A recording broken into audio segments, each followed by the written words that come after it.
Hey, what's up guys? Today I'll show you a horror film, The Lake. Spoiler ahead, watch out and take care. The movie opens up by featuring a giant egg that belongs to a monstrous creature in a lake near a village. The night is rainy and a couple talks about the gossip of their neighbors, who witnessed the monstrous creature roaming around the lake. The guy does not take the story seriously, and he makes fun of it. He then tells his wife to go to bed, while he leaves to fish in the lake. Nearby the lake, a group of teenagers touches the giant egg.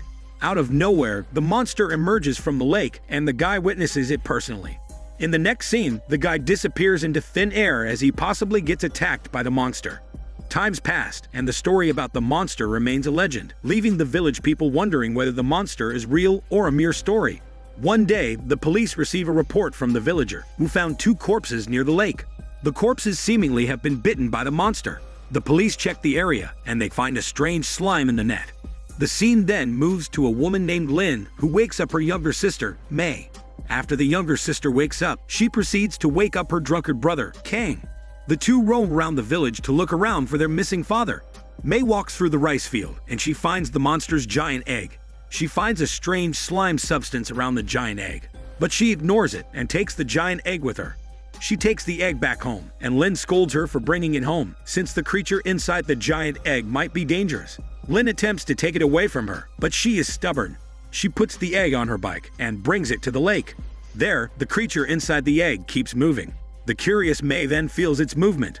In the meantime, 2 researchers are in the village to study the connection between the sudden changes in weather and the pattern of the monster attacks. After a while, Lynn and Kane worry about May, since she is still not going back home. They come out to look for her. They find blood in May's slipper in the lake, but May is nowhere to be found. Lynn screams out of panic, thinking that May has been attacked by something in the lake. Out of nowhere, the monster emerges from the lake and tries to attack Kang. He manages to get out of the water, and the 2 run back to the farmland. The monster continues to chase them in the farmland and ravages everything in its path, including the innocent farmers. The monster appears to be strong, as it easily inflicts severe damage on the farmers. Then it drags the farmers and throws them away. Lynn and Kane hide in the trees, but the monster eventually finds them. The monster shoots a strange thing at Kane that injures his shoulder. It then turns its attention to the other farmers. After a while, the 2 siblings reach the highway, where a passing car gives them a ride to the hospital. There, the doctors check on Kane, and they find that his shoulder is severely swollen. Afterward, the police receive the report about the monster's attack on the farmland. They head to the hospital. Lynn confirms the monster attack, but she says she is unfamiliar with the monster, since it is her first time seeing a creature like that. The monster continues killing people in the city. The police receive more reports about the attack. The officers arrive at the killing scene and find traces of blood and a large footprint. The police remain clueless about the monster that they are dealing with. The police receive a new report of a monster attack. After checking the scene, they conduct a meeting about the monster attacks in their place. The commander maps out the reported movement of the monster in their town. He says they must predict the monster's movement so they can catch it. The detective suggests that the monster is moving through the water and it emerges to hunt for food. The commander then orders the police forces to split into 2 groups, and they must position themselves to trap the monster. In the middle of the mission, the detective receives a call from his daughter's school. Apparently, his daughter gets involved in a fight. He picks up his daughter, and he confronts her about her rebellious behavior. He then takes her with him to his assigned position. In the hospital, the 2 researchers check on the patients of the monster attack, and they offer help to the doctors. There, King is still lying on the hospital bed, as he is still recovering from the injury. He dreams that the monster is holding May captive in a cave. He wakes up from the dream, and Lynn talks to her. The 2 are extremely worried about May, since she is still missing at this point.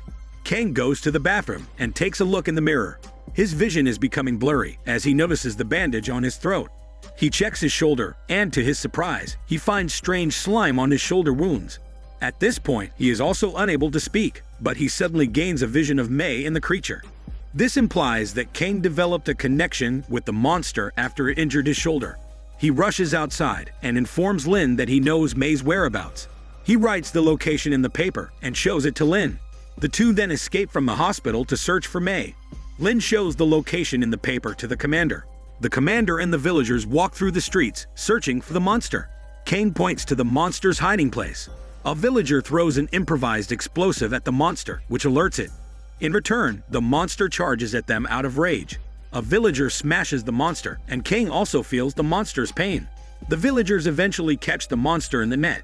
The villagers attempt to kill the monster with their weapons, but Lin stops them, knowing that if they kill the monster, King will die too, due to his connection with it.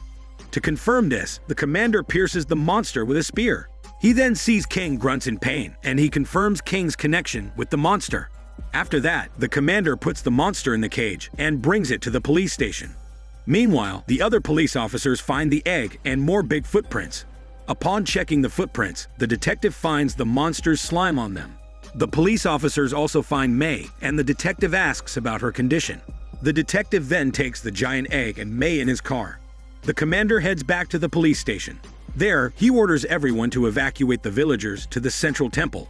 The villagers are becoming more agitated, and they want to end the monster's life. The villagers keep shouting to kill the monster, but Lin desperately begs the villagers not to terminate the monster.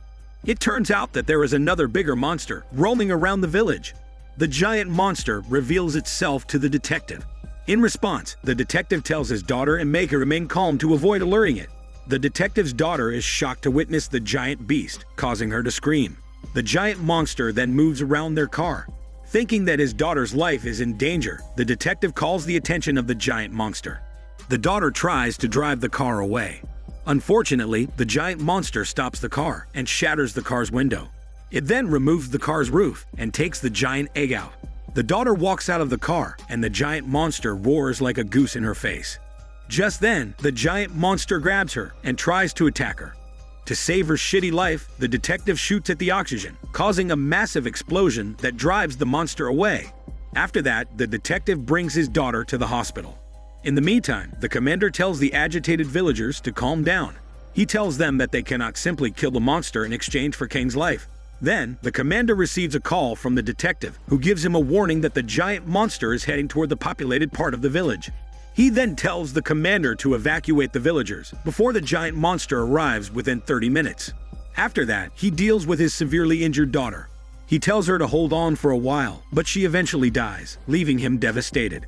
The commander announces the evacuation plan and tells everyone to hurry. The villagers head to the buses waiting for them. The police officers face a problem, as the buses are not enough for the village's population. Further, the buses soon get stuck in traffic, as the car owners leave their cars on the road to walk. The police officers then tell everyone to get out of the buses and continue walking before the giant monster arrives. Soon enough, the giant monster arrives at the scene, prompting the villagers to run away out of fear. The detective also arrives in the area, and he finds a crying little girl amidst the chaotic crowd. He grabs the poor little girl and takes it with him to safety. Just then, the researchers notice that the giant monster is walking around and not attacking anyone. They conclude that it must be searching for its lost baby, which is the small monster as shown earlier. The researchers immediately report the situation to the commander. In response, the commander tells everyone to leave the truck that carries the small monster. Amidst the chaos, Lin finds her brother walking back to the truck that carries the small monster. She chases after him, but Kane tries to convince her to ride the bus to evacuate. He simply gives her a hug and continues walking to the truck. After that, he gives the small monster a light stab, which alerts the giant monster to its location. He rides the truck and drives it back further away from the evacuating people. Lin walks back to the bus without him, and with a heavy heart, she still proceeds to evacuate. The giant monster eventually follows the truck that carries the small monster. At this point, Kang keeps driving faster to lure the giant monster away from the evacuating villagers. The next day, most of the villagers, including Lin and Mei, have safely evacuated to another place. The media asks the government about the monster attacks. The official denies the monster attacks, as they are covering up the incident. The commander explains to the detective that they need to hide the truth for now. He says he does not want monster hunters coming to their village. But the detective is still grieving the death of his daughter.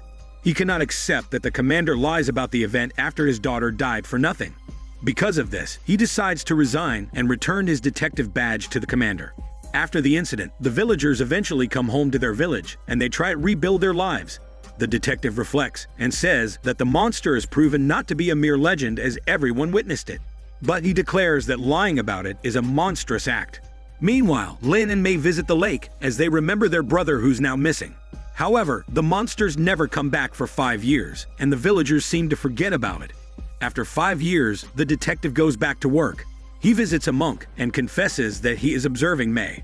One night, he finds May casually touching the small monster. He then follows her back home and orders her to call the small monster. It's revealed that he wants revenge against the monster for killing her daughter. Just then, the monster jumps toward him. In response, he takes out a flare and puts it into its eyes. The small monster runs away, and the detective detonates an explosive that puts the monster down to the ground.